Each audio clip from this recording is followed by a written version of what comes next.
Locals in Shillong, the capital city of Meghalaya, are angry after pine trees were axed and cut down for expansion of road, as some of them are more than 100 years old. Disturbing visuals of the same went viral on social media and created massive outrage among the local residents. The anger among people forced the government to halt the chopping of the remaining trees and look for other alternatives. The Forest Department was ordered to cut down a total of 4,447 trees along the entire 71.5-kilometer stretch.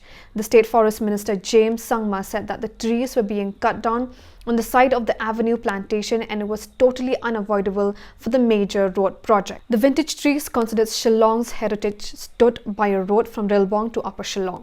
The road will be widened as a part of Shillong's Dawki mega 4-lane project.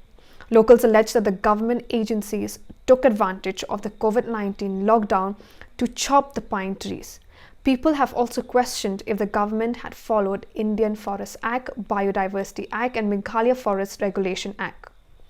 They have asked who gave the land for the project and who is funding the destruction of trees. Lawyer Gustav Paul has filed a public interest litigation (PIL) in the High Court of Meghalaya regarding the chopping of trees. On 23rd June, the case was registered and brought before the court's division bench.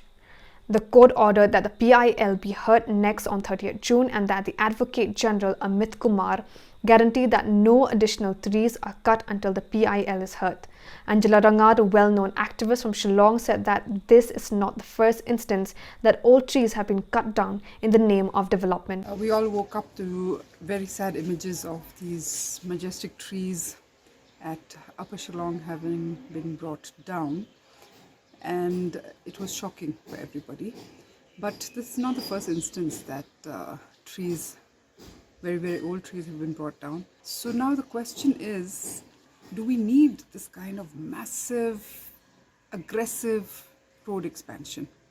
We saw that the road expansion that happened on the GS road also has now led to such a lot of instability of the hillside.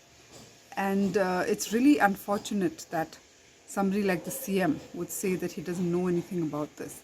I think some of these key things, if we are a state that are committed towards battling climate change and committed towards an environmental policy which goes hand in hand with an economic policy which looks for the greater good for all and promotes concepts of an economy of sufficiency rather than an economy of greed, the CM should be on top of his game and he should be informed about everything that will affect the environment drastically.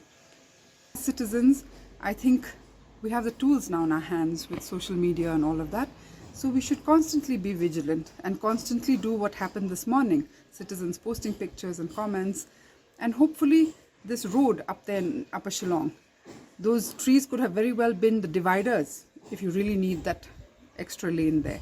So things like that can be thought about. But the most important thing to think about is what is the kind of development that we want? What model of development are we pursuing? Meghalaya Minister of Forest and Environment James Sangma has assured that compensatory afforestation would be done in a non-forest region to make up for the loss. But is that all we want? Is that all that people of Meghalaya want? Can every loss be compensated this way?